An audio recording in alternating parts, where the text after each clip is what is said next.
Woo! Alright. Let's start this. This is smoothproducer.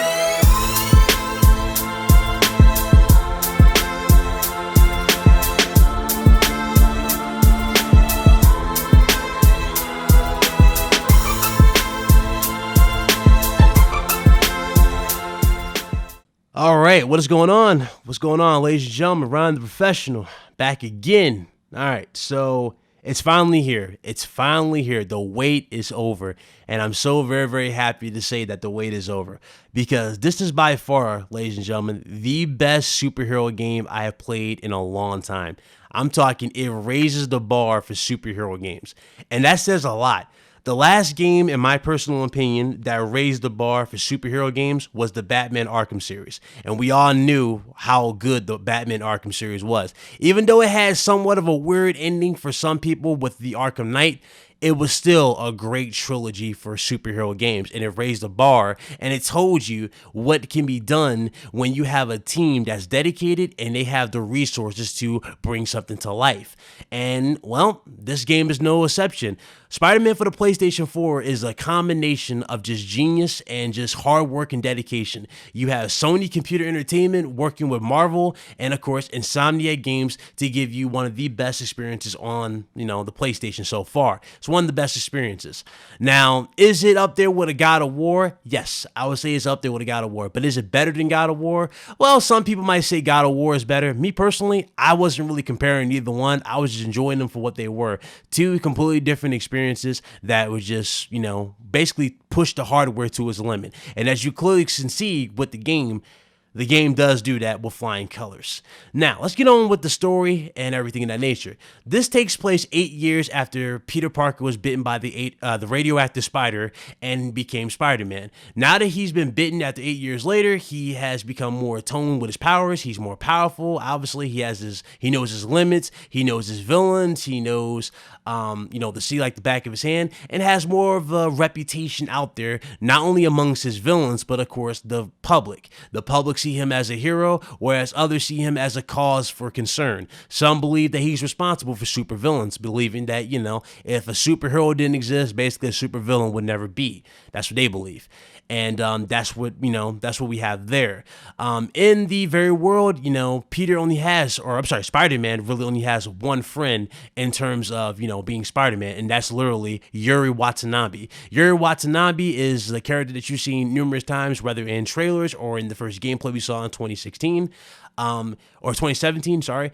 Yuri Watanabe is the head of the police department, and she is pretty much your informant when it comes to information on villains and what's going on in the city. So she's basically your ally and your partner in crime as you clean the streets of New York City. And of course, even though she doesn't want to admit it, everybody knows that Spider-Man, aka, is really Spider-Cop. Your favorite tough but lovable, grizzled, seen-too-much detective is in town. What? No. You promised you wouldn't do that Spider-Cop. Please, no. Anyway, so just throwing that out there. So as you play the game and as you progress, you see a lot of people. You'll run into Mary Jane Watson. Obviously, Mary Jane Watson is Mary Jane Watson. Mary Jane Watson. I'm not going to spoil anything of that nature. And, of course, the new kid on the block, Miles Morales. Each particular character brings something to the table.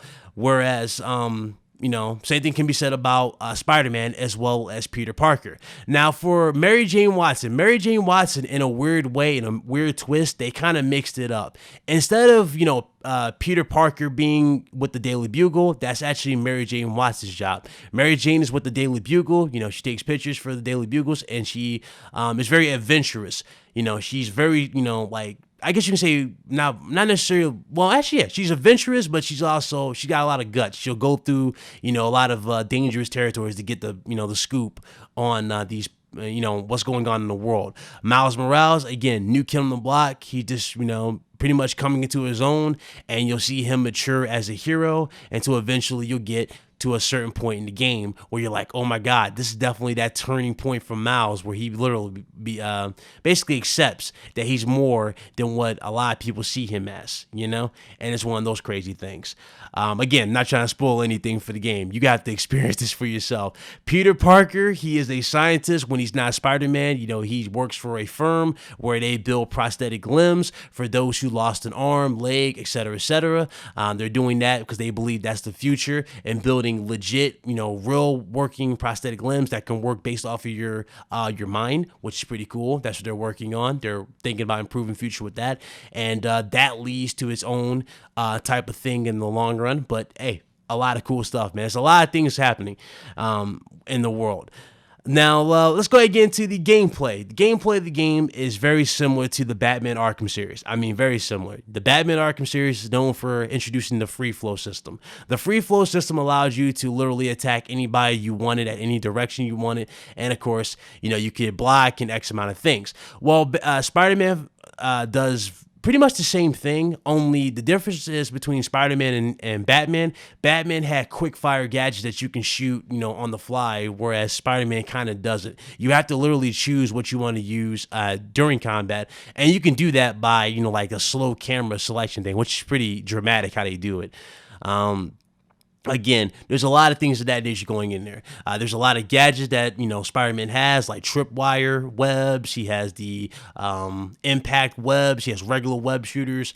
He has the concussion, the electric webs and everything of that nature. Web bombs, you name it. He has it all at his disposal. And each particular, you know, gadget, believe it or not, you're actually going to be using a lot. I didn't think I would use every single gadget in the game, but you will be using every gadget in the game because each particular one actually has a purpose. If one gadget don't work, you best believe one of the others will work. So you definitely will be mixing it up in combat, which is smart. It's definitely a smart way of doing, you know, the combat in the game. Another thing that's pretty cool about the game is the fact that even when you have, you know, these three particular characters, and as you change between these three different characters, they all have their own particular use, and they all have their particular things you can do. You know, Mary Jane Watson, again, she's more of a sneaky person. Technically, her and Miles are very sneaky type of characters. They're like, because, you know, they don't really have powers, you know, at this point. But, you know, it's pretty interesting how they do that. But what I was about to say in terms of like combat and gameplay, you can literally attack any particular or any situation any way you want. You can go in there loud and like, you know, crazy, like attacking everybody, or you can take them out sneaky with, you know, basically silent takedowns, very similar to the Arkham series. You can do everything of that nature. What else can you do? Oh yeah, definitely. As you go through the city, you know, looking for things to do or going to the main missions, there are things called crime events and like outposts and things of that nature where you will get alerts to.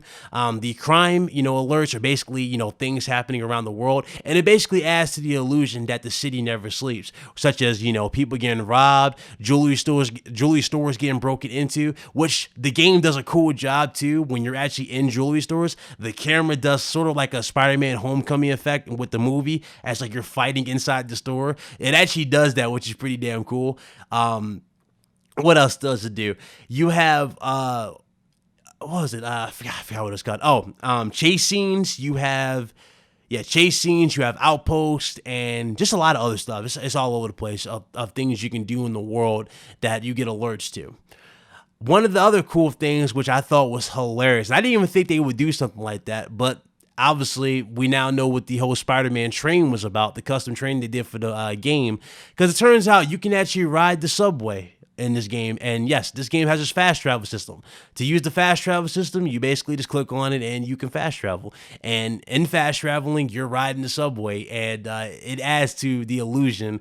Well, basically, it just shows you how silly the world is, knowing that, you know, Spider-Man is a real thing, and you see how people react to him on the subway.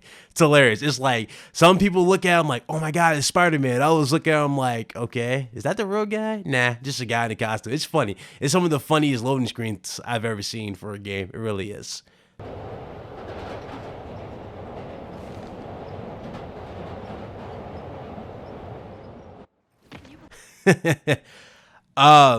What else is there to the game, man? What else? There's so much to it, man. So much. I think I covered over. Oh, you have the new gadgets, which you guys saw in the pre-order bonus, the spider bots. Spider bots have a cool function where you can use them to like track things down, that nature. You can use those in combat as well. Man, just it's a lot of stuff you can do in the game. It's a lot. And yeah. Definitely is a lot. There are also challenges in the game. You will find out later on. I'm not going to say when because that kind of falls in the spoiler territory, but just let you know there are challenges of that nature in the game, and as well as different suits. Now, you kind of all pretty much figured there was going to be a lot of suits in the game since you saw 3 as a pre-order bonus. Well, there are a lot of suits in the game, and each particular suit has its own like special ability that you can use, that allows you to do different things. Some are good at strength, some are good with like agility and stealth, and pretty much you pretty much can name it. They're good at those things, and that's what those are for. Now, let's get into this final verdict, man. You hear nothing but positives from me, because it really is that good of a game. Some people want to like compare this to games like The Witcher, but let's be real here, guys. This is not The Witcher. This is basically a comic book game, man. This is like Batman. It's a comic book game. If you want to compare it to something, compare it to the Arkham series. And comparing it to the Arkham series, it's very similar to the Arkham series. The Arkham series is known for its collectibles, like the Riddler challenges, and Spider-Man is known for its collectibles, like backpacks, etc., etc. And speaking of collectibles, now, very similar to the Tomb Raider series where you collect something. You know how Laura would give you dialogue of whatever you got? You would get dialogue based on what you find in these backpacks. These backpacks, play a pivotal role in terms of the suits and everything of that nature. But when you get these backpacks, and you just see something that you know damn well that you've seen before. For example, there are hints to even villains in these backpacks, like mementos, certain jobs that Peter had in the past, even though, he might not have in here. It's a lot of crazy things. But probably my favorite hint that was in this game, if I could find it, I'll definitely put it in here right now. Yeah, that's definitely my favorite. Collectible there. That was definitely the favorite one, because I was like, wow, they actually hinted at him. You have the Avengers Tower in the game. Again, you saw that. You saw these. Well, I'll let you guys find that one, but it's a lot of references to characters. Definitely a lot of references, and it's pretty dope, man. It's pretty dope. So, final verdict for the game. As you already know, or as you can tell, I'm very happy. I'm definitely energetic because the game was great, especially when you get to the build-up of like the epic climax of the game.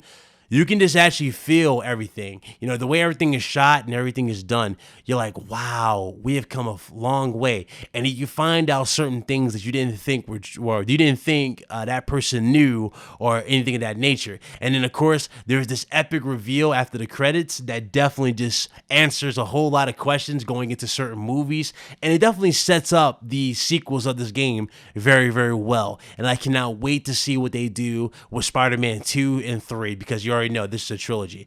So the final verdict for Spider-Man for the PlayStation 4, I can't recommend this game enough to you guys, man. I highly recommend you go buy it. The final verdict for this game, in my personal opinion, is definitely a 10 out of 10. This is one of the best Spider-Man games I've ever played. I have been waiting for a Spider-Man game of this caliber for damn near 20 years. The last good Spider-Man game I played was the one that came out for the PS1. That was back in 2000. You know what I'm saying?